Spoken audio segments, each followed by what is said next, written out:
자, 우리 교독하겠습니다. 제가 먼저 1절 읽겠습니다. 대초에 말씀이 계시니라. 이 말씀이 하나님과 함께 계셨으니 이 말씀은 곧 하나님이시니라. 그가 태초에 하나님과 함께 계셨고 만물이 그로 말미암아 지은 바 되었으니 지은 것이 하나도 그가 없이 된 것이 없느니라.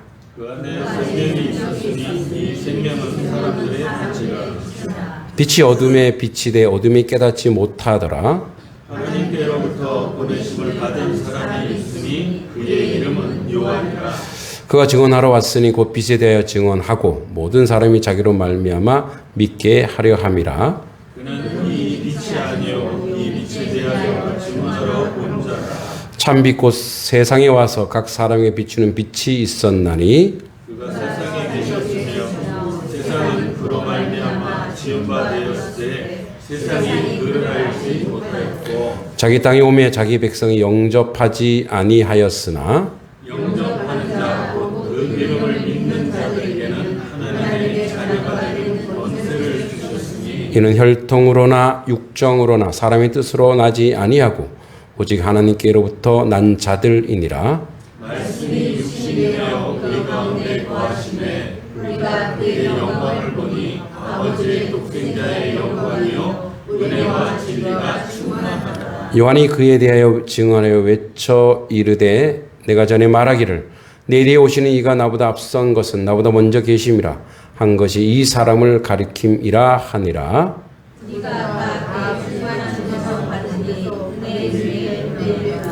율법은 모세로 말미암아 주어진 것이요 은혜와 진리는 예수 그리스도로 말미암아 온 것이라. 같이 본래 하나님을 본 사람이 없으되 아버지 품속에 있는 독생하신 하나님이 나타내셨느니라. 아멘.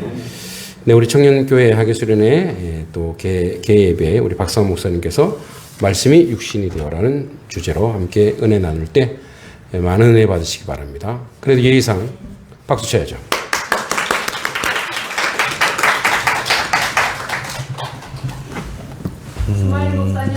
안녕하십니까. 할렐루야. 오늘은 솔직히 목회자가 되고 아프지 않은 이상에는 설교를 쉬는 행복한 날이라고 할까? 아무것도 안 하고 오늘은 정말 땡땡이 쳐야 되겠다. 이제 그리고 아예 이번 주에는 아무것도 안 했어요. 우리 성도님들한테 나가는 매일 묵상만 빼놓고는 아무 걸 안 하고 있었는데 목요일날 저녁 때 갑자기 전화가 온 거예요. 청년교회 수련회 하니까는 개회 설교를 해달라고. 딴 목사님 같았으면은 안 할래요 했을 것 같은데 또 성기는 쌤이다 보니까는 안 할 수도 없고. 세상을 살면서 느끼는 거지만 참 내 맘대로 안 되는 게 너무나도 많은 것 같아요.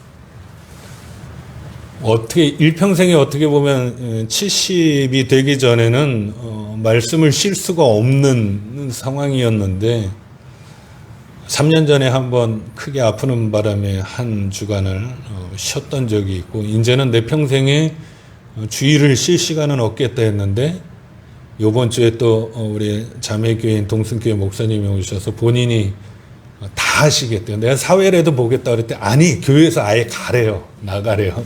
그래가지고 나가서 오늘 또 상가리 교회 가서 예배를 드리면서 상가리 목사님의 말씀을 통해서 또 많은 은혜들을 받고 왔습니다.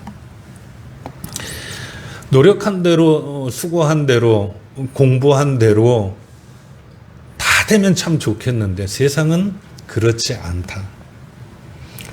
오히려 어떻게 보면 수고한 사람보다도 성실하지 못하고 게으른 사람 같고 뭔가 해도 될 것 같지 않은 사람이 일확천금을 노리고 또 일확천금을 벌고 살아가는 것을 많이 보게 돼요. 우리가 옛날에 영화도 있었지만 행복은 성적순이 아닙니다 라고 얘기를 합니다. 어떻게 보면 긍정적인 측면의 얘기일 수도 있지만 요새 세상을 보게 되면 행복은 성적 순이어야지 된다라는 것이에요. 공부한 만큼 나와야지 되고, 일한 만큼 나와야지 되고, 또 내가 정성을 들인 만큼 인정을 받아야지 되는 게 이 세상의 삶의 원칙이고, 또한 그렇게 돼야지 된다라고 생각을 하는 것이죠. 친구들도 마찬가지일 거예요. 성적대로 되는 것보다 이 세상은 인간관계, 우리나라는 아직도 인간관계나 혈연관계, 또 어떤 면에서는 돈으로서 또 청탁으로서 모든 것을 풀려고 하는 부분들이 참 많이 있는 것 같아요. 대학교도 좀 누구의 청탁으로 인해서 이렇게 들어가면 더 좋을 것 같은데, 그러면 좀 수고하지 않더라도 들어갈 수 있는 부분이 있다라고 볼 수가 있을 것입니다. 그러다 보니까 어떻게 돼요? 우리나라 옛날부터도 그렇지만 지금도 그렇듯이 신을 빌어가지고 그 신에게 정성껏 빌어왔다라는 사실입니다. 신을 향해서 짐승을 바치기도 했고, 또 새롭게 가게를 오픈하는 데 가면 어때요? 명태를 말린 거를 안 보이는 그 처마 밑에나 이런 데 둬가지고 잘 되게 해달라고 빌기도 합니다. 또 우리 고사라는 것 지내지 않습니까? 돼지머리. 그런 것도 없고 아무것도 가진 게 없으신 분들은 어때요? 장독대에다가 물 한 덩어리 딱 떠놓고 나서 계속 비나이다 하면서 자식들의 잘됨, 또 아픈 사람들을 위해서 비는 것을 보게 됩니다. 이렇게 신에 대해서 비치는 모든 과정에 빠질 수 없는 게 뭐냐면은 바로 정성이다라는 사실이에요. 무언가를 할 때도 우리는 정성을 다 바치게 돼요. 그래서 나오는 말이 뭡니까? 지성이면 감천이다. 아마 이 얘기는 지성이면 감천이다는 얘기를 좋아하는 사람들은 참 많아요. 사람도 어떤 일들을 시켰을 때 때로 일이 깔끔하게 처리가 못 됐어도 정성이 많이 담겨져 있는 일을 하게 되면 어때요? 조금 부족해도 눈 감아주는 경우가 분명하게 있습니다. 그래서 부족할지라도 정성이 있어야지 된단 말을 참 많이 해요. 야, 너가 공부가 조금 부족할지라도 열심히 노력하는 정성이라도 있어야지 되지 않겠느냐고 우리 부모님들이 또 얘기하기도 한단 말이죠. 그런데 이 열심이나 정성 가지고 통하지 않는 것이 분명하게 있다라는 사실입니다. 바로 오늘 이 요한복음에서 이야기하는 구원이라는 사실이에요. 구원. 지금까지 인간이 신을 찾거나 신에게 빌 때 가장 중요한 방식이었던 그 정성과 열심을 가지고는 절대로 구원에 이룰 수 있다 없다? 없다라는 것입니다. 물론 하나님의 자녀들이기 때문에 그 정성과 열심은 필요하다라는 사실이에요. 신앙생활을 하면서도 정성이 필요해요. 그래야지 예배에 참석할 수 있고 헌금도 할 수 있고 봉사도 할 수 있다라는 사실입니다. 믿음이 자라가려면 그 열심과 정성은 필요하다라는 사실이에요. 그러나 구원받지 못한 사람이 구원받기 위해서 자기 방식으로 열심히 하던가 그리고 정성을 다들이면 하나님이 감동하여 구원해 주시느냐 하는 것을 한번 여쭙고자 하는 것입니다. 기독교의 구원이라는 것은 사랑하는 성도님들 절대로 지성이면 감천이다라는 말이 통하지 않는다라는 사실이에요. 내 실력이 부족하거나 상대방의 마음을 잘 모를 때 사용할 수 있는 그 정성이라는 단어가 쓰이게 되는데 구원에는 이게 절대로 맥히지 않는다라는 사실입니다. 그러면 하나님을 알지 못하는 인간이 어떻게 구원받을 수 있겠느냐라고 이야기를 하게 됩니다. 솔직히 말하면 그것에 대해서는 방법은 없다라는 사실이에요. 그래서 이것을 가르쳐주기 위해서 하나님께서 자기 소개와 자기 PR을 하는 것이 바로 어떤 책이냐면은 요한복음이다라는 사실입니다. 사람이 신을 알 수 있을 만한 능력을 갖고 있지 못하니까 이 사람이 알 수 있도록 주님께서 직접 내려오셔서 그 말씀으로 가르쳐주고 있다라는 것이죠.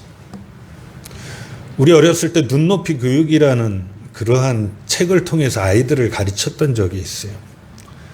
아이들 수준에 맞게. 그래서 어떤 경우는 TV에서도 봤지만은 무릎을 꿇어서 아이와 눈을 맞춰서 이야기해야지 되는 그런 모습들을 봤었어요. 그런데 아이들을 가르쳐 보지 않거나 아이들과 얘기를 해보지 않은 사람들은 어때요? 아이들이 알아듣지 못하는 말을 하게 된다라는 사실이에요. 주일에 교사, 이제 전도사로 있으면서 누군가를 초청을 해가지고 아이들에게 좋은 말씀을 전해 주십시오, 기도를 해 주십시오 하는데 아이들의 말로 전해지지가 않을 때 아이들은 딴짓을 하게 된다라는 것이. 딴짓을. 그래서 눈높이의 교육은 절대적으로 필요하다라고 말씀을 드릴 수가 있게 돼요. 그래서 하나님께서는 당신을 우리 수준에 맞추어서 우리에게 알게 하시려고 취하신 방법이 오늘 본문에서 이야기하는 말씀이다라는 사실입니다. 하나님은 말씀이라는 방식으로 존재하고 있다라는 사실이에요. 우리 어머니 아버지들 같은 경우 어때요? 새로운 이제 핸드폰을 갖다 새로 바꿔 보시면 어때요? 도무지 작동하는 방법을 몰라서 어떻게 해요? 옆 사람한테 물어보나 아들들이 오기만을 기다리고 그렇게 해서 이 핸드폰을 볼 때가 많다라는 사실입니다. 우리 젊은 친구들은 그냥 만지기만 해도 알 수 있지만은 저도 이제는 잘 모르겠어요. 핸드폰에다가 카드 넣는 것도 귀찮아가지고 넣지 않고 결제는 항상 현찰로만 해야지 되는 그런 상황들. 그런데 이런 것들이 우리가 모두 접하는 일들이라는 것이 하나하나가 다. 그런데 그 접하는 것 중에서 하나님의 말씀이 매 순간 쉽게 마음속에 다가옵니까? 다가오세요? 창세기부터 요한계시록까지 말씀을 들을 때마다 깨달아지고 그대로 행하게 되느냐 하는 것입니다. 이해가 쉽지 않은 부분이에요. 그래서 하나님께서는 자신을 스스로 알리지 않으면 인간이 스스로 하나님을 안다는 것은 불가능하다는 것을 아시고 계셨던 것이죠.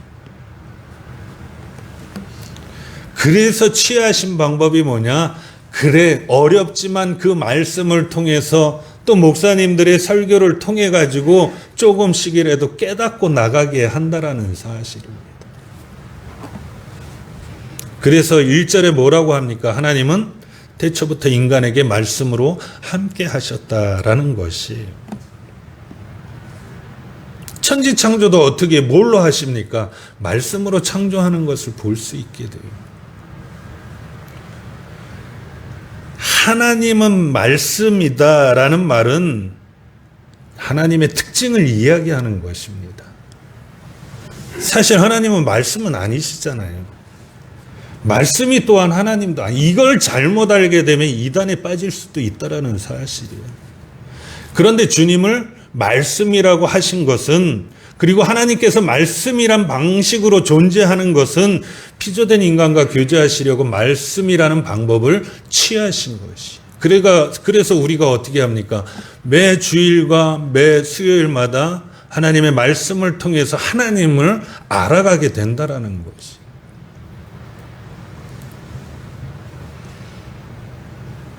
타락하기 전 아담도 형체로 존재하신 하나님과 교제했던 것이 아니잖아요.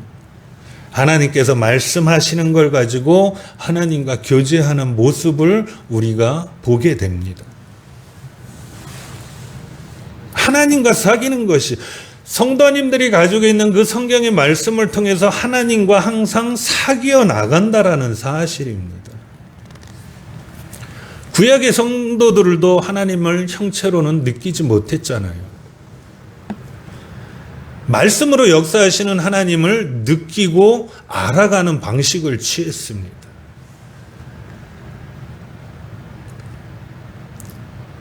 말을 많이 하면 어때요? 말을 많이 하면 실수를 많이 하게 되죠.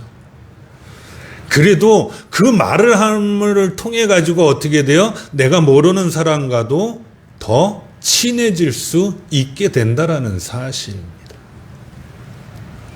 말을 하지 않으면 어때요? 아무리 내 아내와 제일 가까운 사이로 있더라도 말을 하지 않으면 그 관계는요, 멀어질 수밖에 없다라는 사실이에요. 하나님이 말씀으로 존재하시는 이유는 우리와 항상 교통하기 위해서. 교통이란 거는 뭐예요? 서로 통한다라는 뜻이에요. 아마 오늘 모이는 친구들도 서로가 서로를 통하기 때문에 함께하고 그 시간이 즐겁고 행복하기 때문에 모여서 같이 수련회라는 것을 통해서 서로를 더 알아가는 순간이 된다라는 사실이죠. 친한 사람들이 모이면 어떤 것 같아요? 그 말에 뭐 진중성이 있는 것 같아요. 참 쓸데없는 말들 많이 해요. 그런데 그냥 들어보면 전 참 웃긴 놈들이네. 저렇게 쓸데없는 말을 많이 해. 그러는데 어떻게 그들은요, 그 안에 담겨져 있는 진심들이 있다라는 사실이에요. 왜? 아니, 쓸데없는 얘기를 하는 것 같은데 왜 저 사람들은 저렇게 실증나지가 않지? 이렇게 보게 된다라는 사실이에요. 그리고 뭐냐?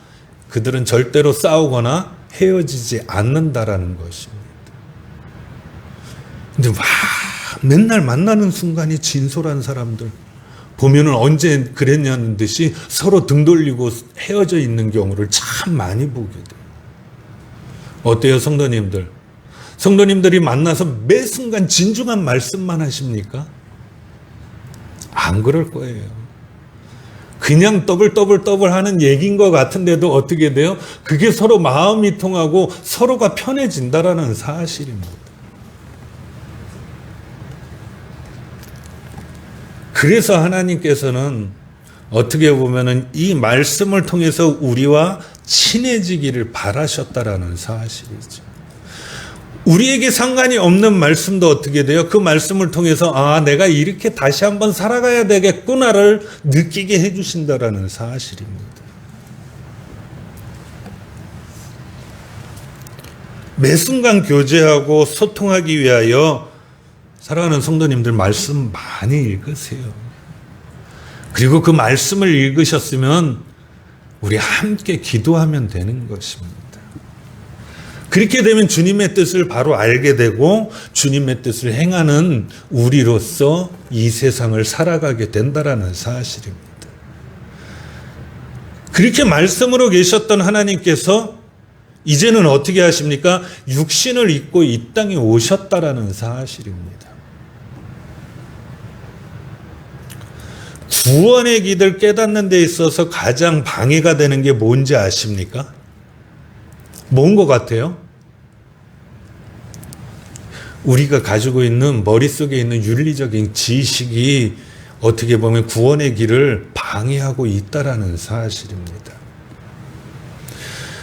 솔직히 이 윤리적인 것이라는 것은 하나님께서 사람에게 하나님을 닮아가도록 허락해 주신 것이에요. 그런데 안 믿는 사람들은 이것이 하나님께 가까이 가는 방해를 하는 구실이 된다라는 사실이에요. 한번 나와봐, 한번 예수님 믿어봐 이랬을 때 얼마나 그리를 윤리적으로 따지고 들어가는지 아십니까? 난 너희 같은 믿음 싫어 그러면서 첫째, 둘째, 셋째, 넷째, 다섯째.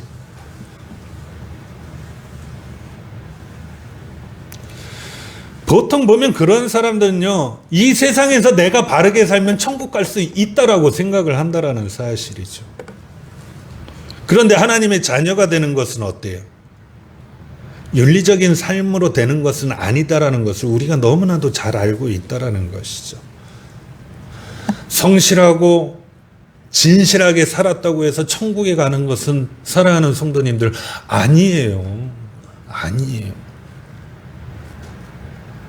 물론 윤리적으로 어떻게 보면 흠없이 선하게 살면 천국에 갈 수 있겠죠. 그런데 그게 불가능하다는 것이 문제다라는 것입니다. 왜? 우리는 원죄를 갖고 태어났기 때문에. 가혹하게 인간의 욕구들을 참고 제거해도 다른 사람보다 좀 더 윤리적으로 살 수는 있지만은 정말 윤리적일 수는 없다라는 게 우리가 살고 있는 삶의 실체 모습이다라는 것이에요. 그래서 말씀하시잖아요. 율법과 행위로는 절대 구원을 받을 수 없다. 얼마나 똑똑한 사람들 많습니까? 뭐 일반적으로 목사보다 더 똑똑한 사람들 얼마나 많아요. 근데 그런 사람들을 보면은요, 항상 어떻게 보면은 교회를 힘들게 하고 교회를 어지럽히는 경우가 너무나도 많다라는 것이.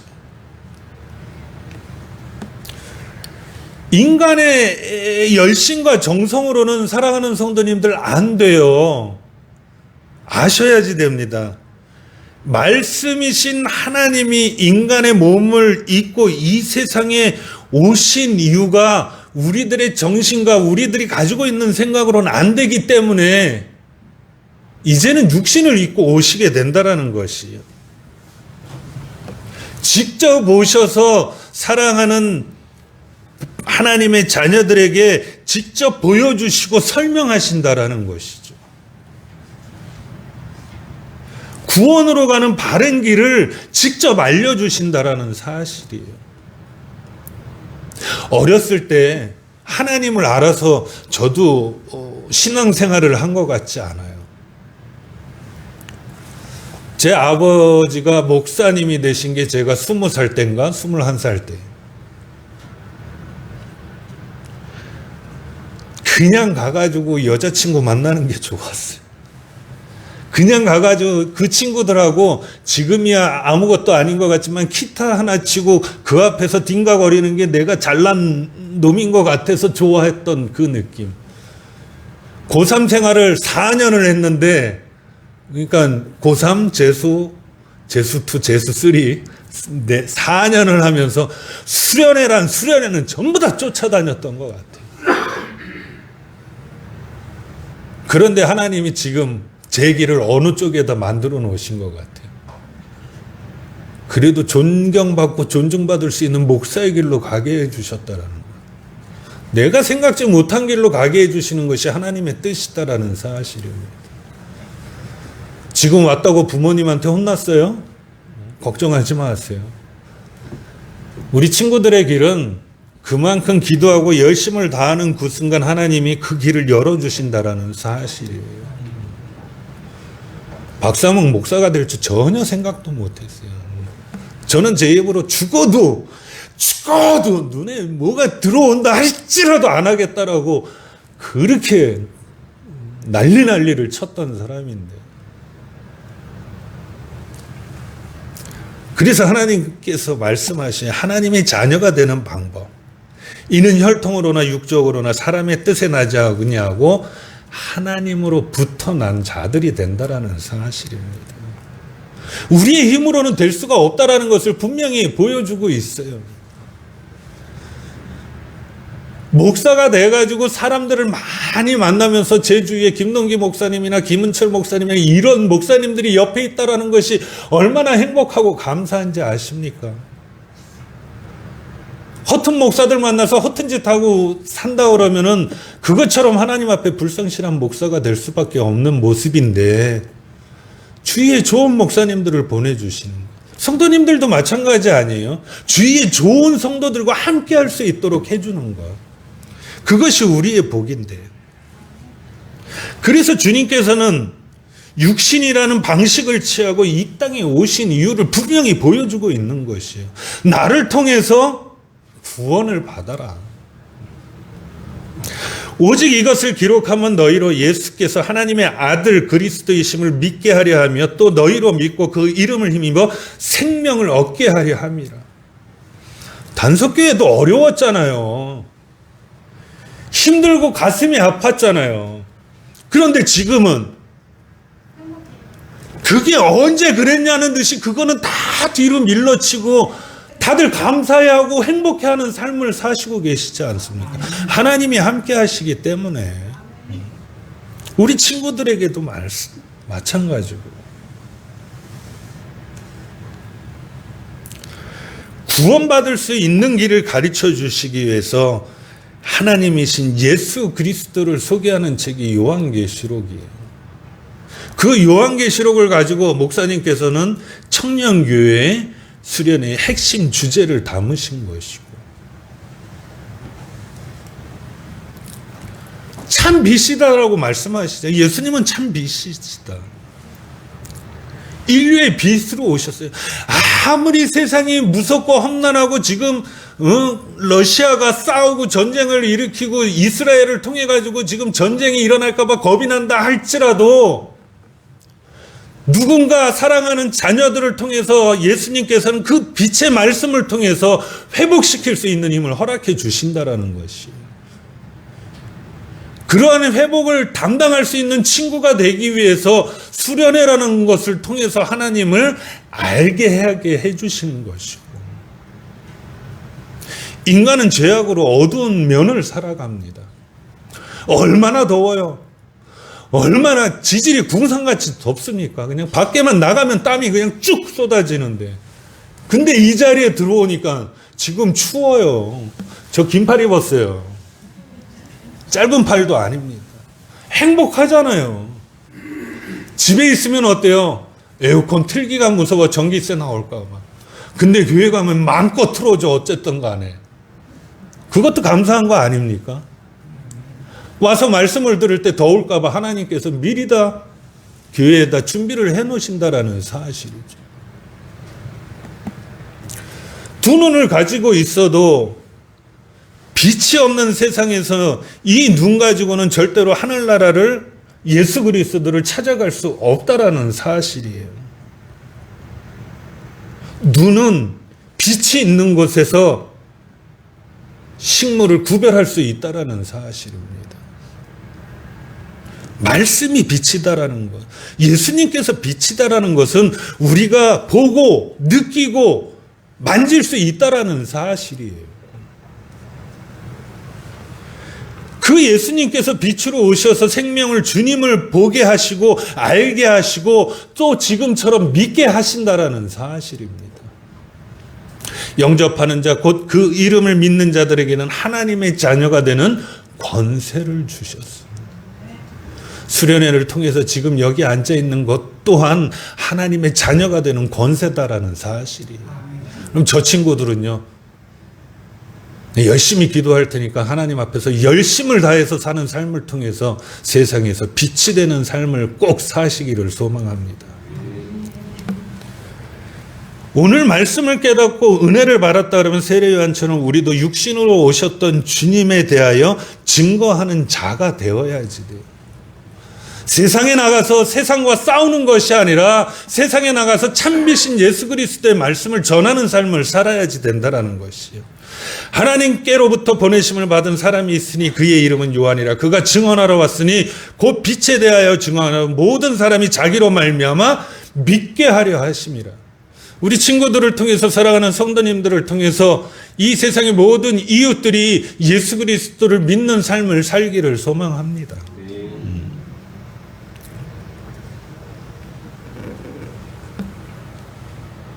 오늘 이 시대는 어때요? 하나님은 당신의 백성을 당신의 의지로 구원하실 수 있지만은 그렇게 하시지 않으시고 성도님들 한 분 한 분 한 분을 통해서 그 귀한 일을 맡겨 놓으셨다라는 사실이에요. 안 할래. 싫어요. 전 못해요. 전 능력이 없어서 못해요. 이게 아니고, 맡겨지면 어떻게 해야 됩니까? 예, 하겠습니다라고 충성할 수 있는 그 믿음의 삶을 살아가야지 된다라는 것이. 누가 부탁하시기 때문에, 우리 주님께서 부탁하시기 때문에. 그래서 세례 요한처럼 구원자가 되셔야지 된다라는 것이에요. 예수님만이 우리 죄를 속하실 수 있음을 증거할 수 있는 힘이 우리 친구들에게, 우리 성도님들에게 있어야지 된다라는 것입니다. 그래서 하나님의 말씀을 듣는 것이에요. 하나님을 제대로 알아야지 되는 것입니다. 그러면 앞에서 말씀하신 대로 읽고 기도하고 모르는 사람들을 이리로 인도할 수 있는 하나님의 능력과 권세를 믿어야지 된다라는 것이요. 야, 가자. 그게 아니고 살려면 가자라고 이야기할 수 있어야지 된다라는 것이요. 근데 믿음 생활을 하면 모든 것이 편안하고 모든 것이 잘 되고 내 가정이 화목하고 내 가정이 모든 것이 평탄대로로 이어집니까? 아니잖아요. 그런데 어때요? 믿고 기도하면 내 마음에 평화가 있다라는 거죠. 말씀으로 교제는 생명을 살리는 역사가 분명하게 일어나고 있다라는 것이에요. 이웃이 나를 미워하고 싫어하고 증오한다 할지라도 그에게 선을 베풀므로 인해서 그에게 하나님의 영광이 나타나고 변화시켜주는 것은 주님께서 하신다라는 사실. 충만한 삶을 사시기 바라요. 조금 힘들고 어려울지라도 하나님께 기도하시기 바라요. 그럼 하나님께서 책임져 주십니다. 아프고 있는 우리 교회도 섬유증을 앓으시는 집사님이 계셔요. 서울에서 LG 그룹에서 상당히 높은 직책에 있던 사람이에요. 은퇴를 하고 나서도 계속 회사에 남아달라라는 이야기를 듣고도 이 섬유증 때문에 시골로 내려왔어요. 조금 더 괜찮을까 하고. 근데 온 지 지금 한 3년 정도 되는데 이제 얼굴이 까무잡잡해졌어. 나는 이 폐가 더 안 좋아져서 얼굴이 안 좋아졌나 했더니 아침부터 저녁 때까지 일하시는 거예요. 또 이제 부추의 맛을 아셔가지고 새벽기도 그렇게 열심히 나오더니 어느 순간부터 안 나오셔. 뭐 하시는데 안 나오세요 집사님? 그랬더니 부추 베느라고 요새 바빠가지고. 건강도 하나님께서 책임져 주셔. 그런데 그 책임져 주시는 하나님을 절대로 잊어서는 안 된다라는 것이. 오늘 열심히 노세요 우리 친구들. 오늘부터 내일까지는 자유야. 그 자유인데 방종이 아닌 정말 하나님의 말씀도 조금씩 깨달아가면서 무언가를 알아가는 그 기쁨이 있기를 소망해요. 성도님들도 마찬가지고 이 무더운 날, 이 시원한 곳에서 하나님의 말씀을 듣게 해주신 은혜를 감사하면서 세상에 나가서 3일 동안의 삶 속에서 승리자로서의 삶을 살아나가길 주님의 이름으로 축원드립니다. 좋으신 하나님 아버지, 말씀이 육신이 되어서 오신 주님께서 우리에게 교통하는 방법을 가르쳐 주셨습니다. 주님, 우리 젊은 친구들에게는 하나님의 말씀을 통해서 서로 교통하고 여러 가지 말을 할지라도 서로가 서로를 위해서 힘을 주고 힘을 얻는 귀한 시간이 되게 하여 주시고, 우리 사랑하는 성도님들에게는 주님께서 육신을 입은 그 자체가 은혜요 사랑임을 깨달아 그것을 이웃에게 전하는 하나님의 놀라운 전도자들이 되게 하여 주시옵소서. 오늘도 이제 세상으로 나아갑니다. 하나님 함께하게 하여 주셔서 승리자로서 다시 한번 수요일날 우리가 주님의 전을 사모하고 나왔을 때 그 얼굴에 환희와 기쁨이 가득 찬 귀한 시간이 되게 하여 주시옵소서. 예수님의 이름으로 기도드립니다. 아멘.